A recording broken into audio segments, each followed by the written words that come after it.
En nombre del Padre, del Hijo y del Espíritu Santo. Amén. Hace apenas, si contamos el miércoles al día de hoy, hace apenas 4 días que dimos comienzo con la Santa Cuaresma. Y las lecturas de este domingo, el primer domingo de la Cuaresma, lo que nos transmiten y quieren que nosotros hagamos es pensar un poco en la relación que cada uno de nosotros tiene que tener con Dios.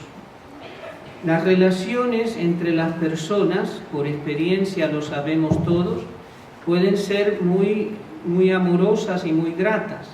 Piensa en el amor que se pueden tener un esposo, una esposa, el amor de los hijos a los papás, etc., ¿no? El amor también de unos jóvenes que se enamoran. Pueden ser experiencias muy gratas. Y también en la vida, en el transcurso de la vida, podemos tener experiencias que no son gratas, experiencias duras, experiencias que nos enseñan acerca de la naturaleza humana, cómo es el ser humano. Y el ser humano puede ser muy bueno y muy amante. Y también resulta que el ser humano puede ser una persona que, si se deja llevar por el odio, por la envidia, por esas pasiones desordenadas, se puede convertir en una relación entre unos y otros nada agradable. Entonces, la Sagrada Escritura, en este domingo, a través de las lecturas, vamos a empezar reflexionando en la primera, ¿no? Habla de cómo Dios ha actuado con el pueblo de Israel, ¿no? Y que Israel debe de tener hacia con Dios gratitud, que es una cualidad, una virtud. En el cristiano, en el católico, la gratitud es virtud cuando sobre todo la empleamos para con Dios y para en el trato con los demás. Soy de esa manera con Dios, estoy agradecido con las personas también que me rodean y que me hacen el bien. La gratitud para con Dios llevaba en el Antiguo Testamento, acuérdense que la gente vivía de la agricultura, la gente vivía de los animales que tenía.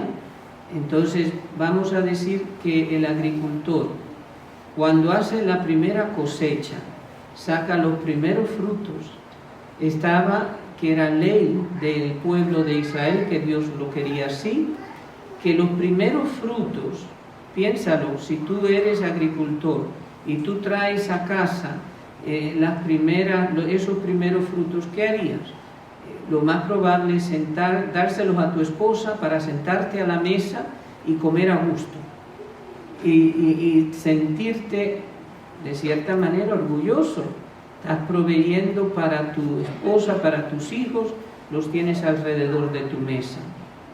Pero resulta que con el pueblo de Israel, Dios le pedía los primeros frutos en señal de gratitud. Todo lo que uno tenía proviene de Dios y por lo tanto hay que darle gracias a Dios.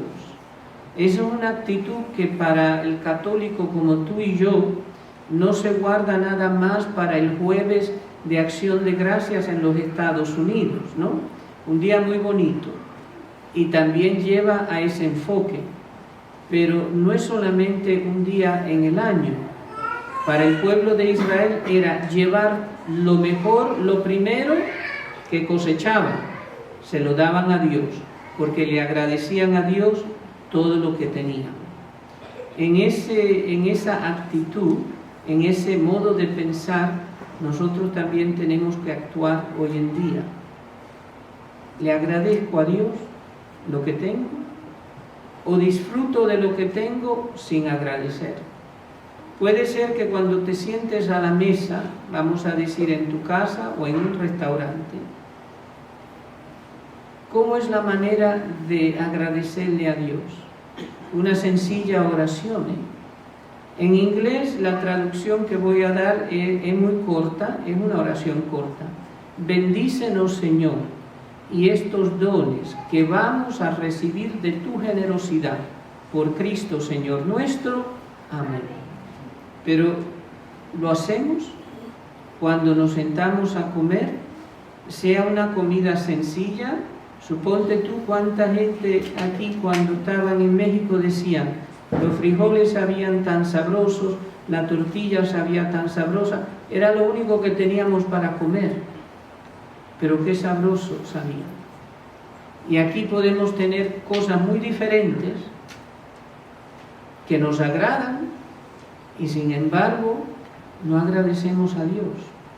Entonces esa actitud de agradecimiento tiene que estar, que todo proviene de Dios y hay que agradecérselo. Cuando vas al Evangelio, acuérdate de las 3 tentaciones de Cristo. Una tentación no quiere decir pecar. Cuando tú confiesas, por ejemplo, tú no confiesas, estuve la tentación de robar, porque inmediatamente el cura te va a decir, ¿pero robaste sí o no? No. Entonces la tentación no es pecado. Acuérdense de eso. Igual que aquí en el Evangelio. Ser tentado no es pecado. Caer en la tentación sí es pecado.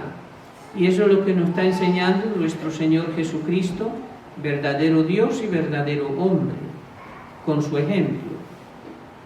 Viene Satanás y trata de tentarlo como nos tienta a nosotros, a los seres humanos. Mira, tienes hambre, estás haciendo ayuno, estás haciendo penitencia, mortificación, tienes hambre, convierte las piedras en pan. Eso quiere decir, hazte la vida fácil, no hagas esfuerzo. En otras palabras, para ti, para mí, representa la lucha espiritual que debemos de tener, porque para mantenerse en la gracia de Dios, mantenerse fiel, hay una lucha interior con nosotros mismos. Entonces, la tentación es, haz las cosas, pero facilita. Si la Cuaresma, por ejemplo, la Iglesia dice, no comas carne los viernes, ay, pero ¿para qué hacer eso? Cuando la actitud debería de ser, eso es lo mínimo. Yo debo de añadir algo más, porque eso es muy fácil. Ahora, fíjate la diferencia de actitud. Haz lo mínimo, no comer carne los viernes, cuando tú sabes que espiritualmente uno necesita poner al cuerpo también bajo control, porque si no nos dejamos llevar por el cuerpo. Y una de las cosas, piensa, como he ido yo igual que tú, ¿no?, a los buffets. Dios mío, cómo vemos comida y todo la queremos, porque todo se ve delicioso. Entonces piensa, el demonio va a hacer que todo sea para ti, que aparezca delicioso y fácil, y tú te entregues a la tentación. Nunca va a ser una tentación que aparezca mala o peligrosa, no. Siempre gustosa. Entonces uno tiene que pensar que en la Cuaresma un poquito más de lo mínimo. Si la Iglesia dice nada más no comer carne los viernes, tú también puedes buscar otra mortificación, una penitencia, de acuerdo a tu salud, de acuerdo a tu edad, de acuerdo a tus posibilidades. Una penitencia para esta tentación de todo sea fácil es trabajar duro, trabajar hasta que te canses, trabajar pero ofreciéndoselo a Dios, que tu trabajo sea como una oración que tú ofreces a Dios, convertir el trabajo en oración y hacerlo bien, no hacerlo a medias. Como cuando estás limpiando una habitación, ¿no? Sabes que la tienes que limpiar bien. Limpiarla por encimita es no ir a los rincones, no levantar nada, y ya cuando terminas todo está limpio, pero tú sabes que no es así. Entonces la tentación es que nosotros en la vida espiritual hagamos lo mínimo nada más. Y Dios no pide más que eso. Eso es lo mínimo. Pero Dios tiene derecho a pedirnos más. Que tú vengas a misa el domingo, estás cumpliendo con uno de los pedidos de Dios, de los más grandes. Está bien. Pero ¿qué tal está el Vía Crucis también, el viernes? El Rosario de la Virgen Dolorosa. Rezar. Y si vienes cansado porque vienes de tu trabajo, eso todavía es más oración, porque con tu cansancio del viernes te atreves a venir a ese combate espiritual de decirle al cuerpo, no, tengo que darle a Dios más que lo mínimo. Tengo que darle a Dios el estar con Él en el Vía Crucis, el rezar el Rosario de la Virgen Dolorosa. Esos son ejemplos, ¿no? O el jueves que está el Santísimo expuesto todo el día. Puedo yo hacer la visita, puedo yo rezar un rosario delante de Jesús sacramentado. Convierte las piedras en pan, hazte la vida fácil. El cielo no se gana de esa manera. El cielo se gana con esfuerzo, con la gracia que Dios da a través de los sacramentos, sobre todo la confesión y la Sagrada Comunión, y se gana poniendo de nuestra parte algo, aunque sea mínimo, pero eso hay que poner. Fíjate la segunda tentación. El demonio tienta a nuestro Señor como nos tienta a nosotros, con la ambición del poder. Mira, yo soy dueño de todo esto. Ahora, si tú me adoras a mí, yo te hago partícipe de todas estas cosas terrenales. Y nuestro Señor se niega. Nuestro Señor no cae en la tentación de la ambición del poder en este mundo. Ojalá que los políticos que son católicos de nombre, pero necesitan conocer más profundamente la fe, ojalá que vieran y entendieran estas tentaciones del Señor. El poder terrenal no es nada comparado con la eternidad. ¿Dónde voy a pasar yo la eternidad? De acuerdo a mi comportamiento, de acuerdo a mi amor a Dios, que mi ambición no sea una cosa que opaque el amor que le tengo a Dios. El amor a Dios tiene que ser primero.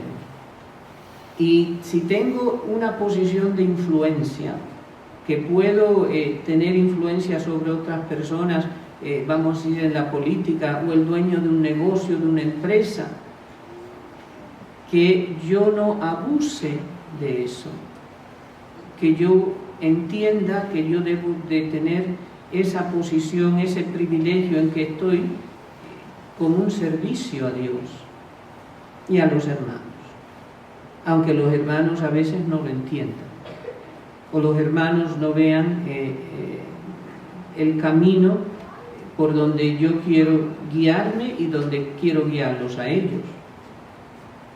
Entonces, la ambición del poder en esta tierra no es lo que Dios desea para nosotros.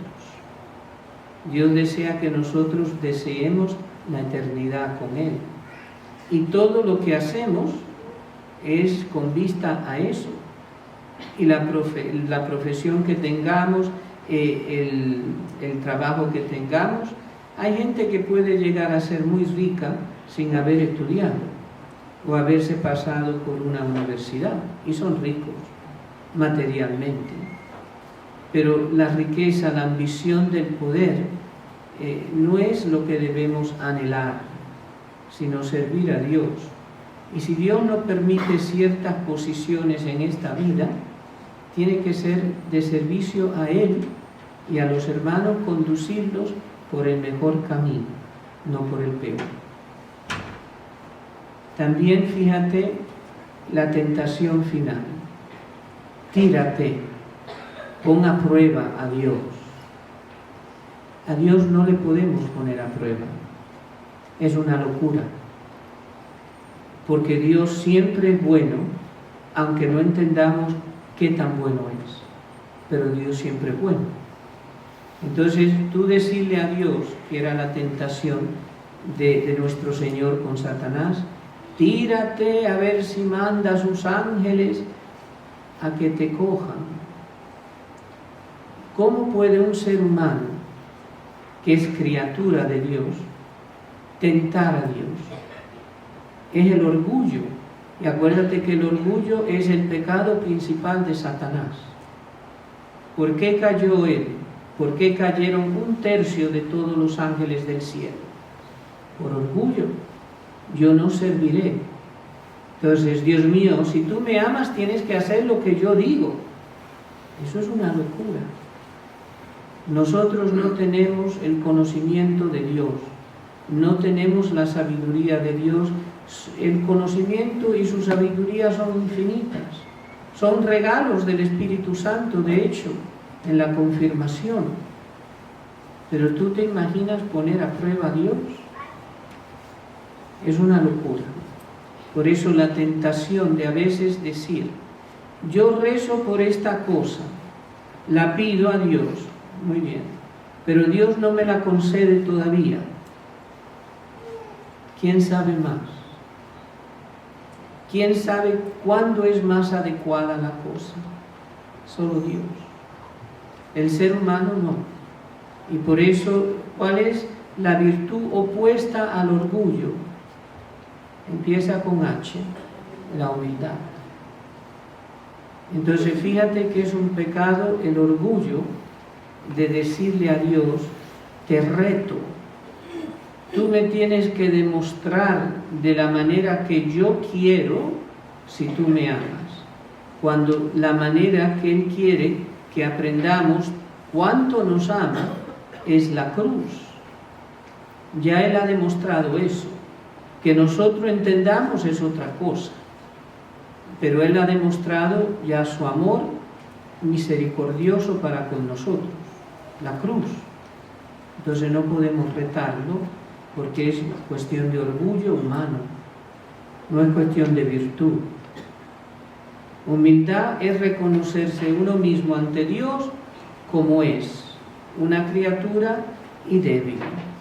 Fíjense que la Virgen, Nuestra Señora, fue concebida sin la mancha del pecado original, porque iba a ser la Madre de Dios, pero ella cooperó con la gracia de Dios toda su vida. Y en el Magnificat, que son palabras de ellas inspiradas por su divino esposo, el Espíritu Santo, dice, Dios ha mirado la humillación de su esclava. ¿Y saben la diferencia entre esclava y sirviente? Un sirviente, en el entendimiento que tenemos hoy en día, si tú estás en una casa sirviendo, tú eres asalariado, tú tienes paga. Pero si tú eres esclavo, tú no tienes derecho a paga. Nadie te va a estar entregando un cheque o en efectivo. Entonces la Virgen Nuestra Señora dice, ha mirado la humillación de su esclava. Y lo dijo en la Anunciación también, cuando el Arcángel San Gabriel le dice, ¿no? Le anuncia. Y aquí ella responde, la esclava del Señor. Yo no recibo a cambio nada, Él no me tiene que dar nada. Sin embargo, Dios la llena de su gracia. Ella es la única de la raza humana que se puede decir, Dios te salve María, llena eres de gracia.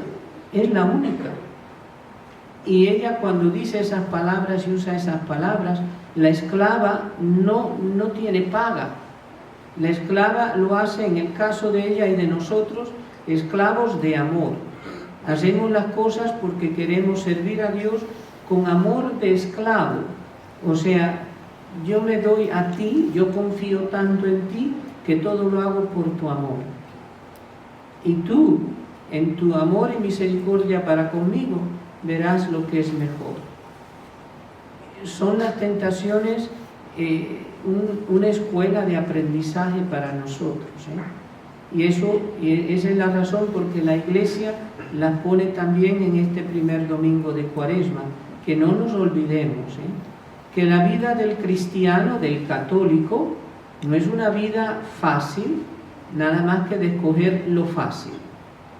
Que no es una vida tampoco de ambicionar y tener los bienes y el poder sobre los demás.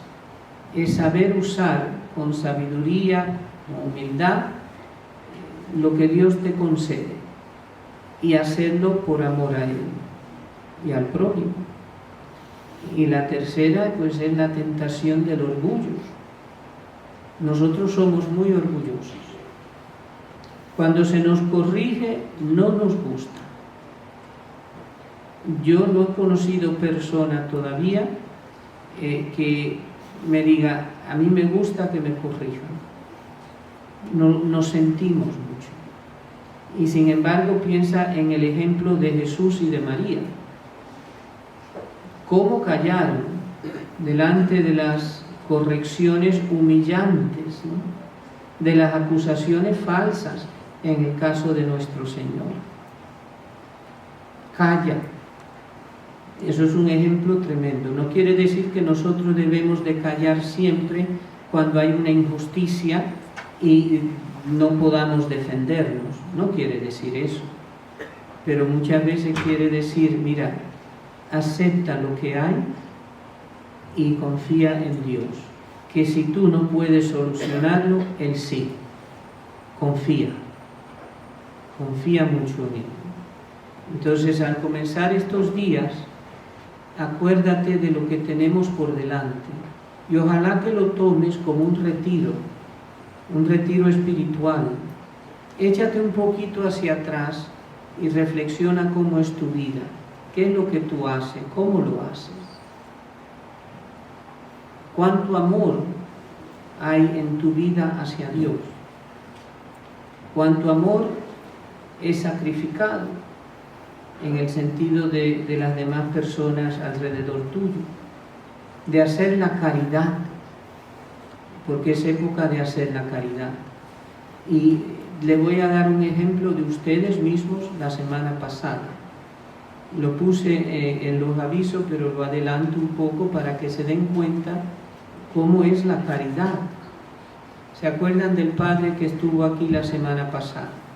Que era un padre que está trabajando en Egipto y en estos momentos está a cargo, entre otras cosas, de levantar un edificio, vamos a llamarlo escuela, para niños impedidos, niños jóvenes, ya hombres adultos.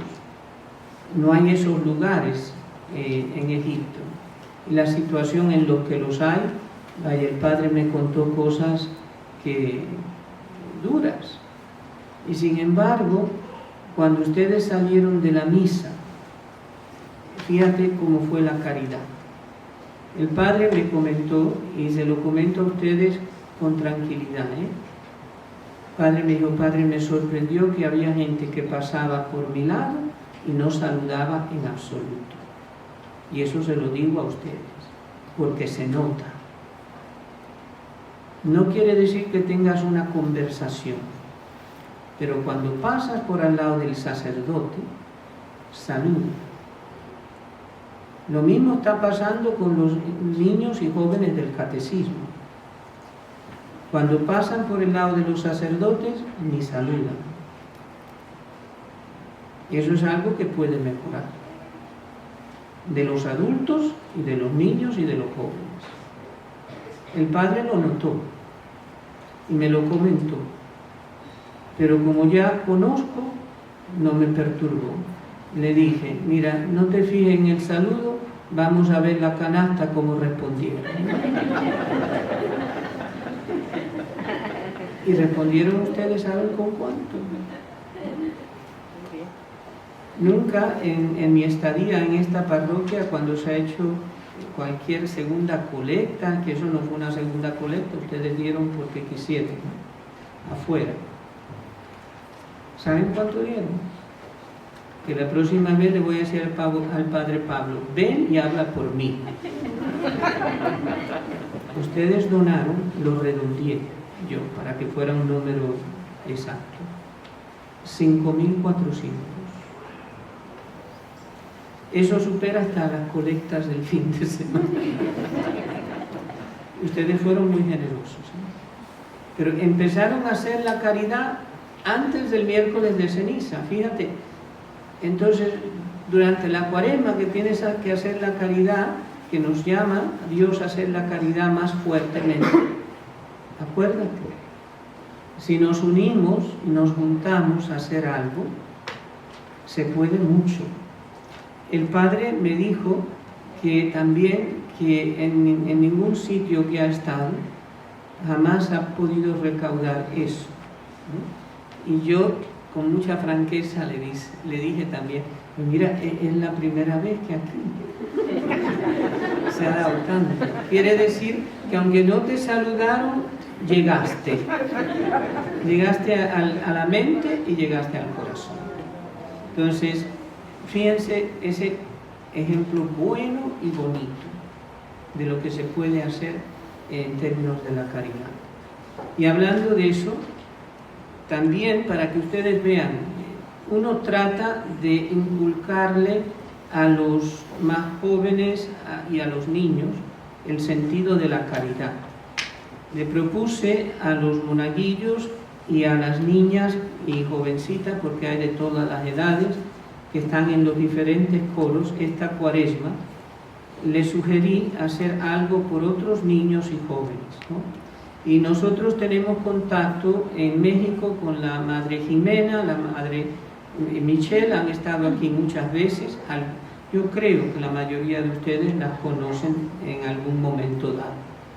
Pero en México están trabajando en una zona que ellas, la necesidad grande que ven es con los niños, educarlos y muchas veces proveer también algo de comer.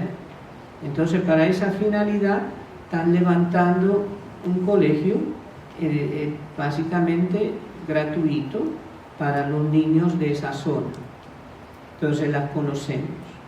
Y estamos ayudando un colegio en Medellín, Colombia, que tienen 250 alumnos, pero niños muy pobres, que viven en las periferias de la ciudad y reciben una educación gratis y un desayuno y un almuerzo antes de irse. Y las madres nos dicen que ellas quieren construir una adición al colegio para que no se tengan que ir, para seguir continuando la educación. Entonces también es darle de comer, porque la familia no tiene, ¿no? Si ustedes, ojalá que les podamos enseñar las fotos también de cómo viven esos niños y esos jóvenes, fuerte, ¿eh? Entonces, que ellos, y es un ejemplo para los adultos, pero ustedes, como dije, ya lo practicaron también, pero hay que seguir practicando, que ellos aprendan a ayudar a otros niños y a otros jóvenes que no conocen, pero hay que ayudar, porque Dios bendice la caridad, a Dios le gusta la caridad, porque Dios es caritativo conmigo, por eso yo tengo que tener gratitud para con Dios, todo lo que yo tengo viene de Él. Entonces yo tengo que también ser generoso con el necesitado, porque eso me lo enseña la Sagrada Escritura, que es la palabra de Dios. Me enseña que yo tengo también que ser caritativo. Entonces, que los jóvenes y los niños aprendan, y lo hice como lo han hecho en otras ocasiones, ellos mismos en las escuelas venden chocolates. Pues entonces no están obligados, no es forzado. Y aprovecho para decirle a los que están aquí que mañana tenemos una reunión, porque el chocolate llegó el viernes en la tarde, tenemos una reunión mañana a las 7 para los que quieran participar. Y entonces, bueno, encantado, los que vienen, no es forzado. Entonces, mira, después de la misa, cuando estaba sentado allá afuera, se acercaron unos adultos y me dijeron, no soy monaguillo ni soy niña del coro, pero quiero vender chocolate. Muy bien.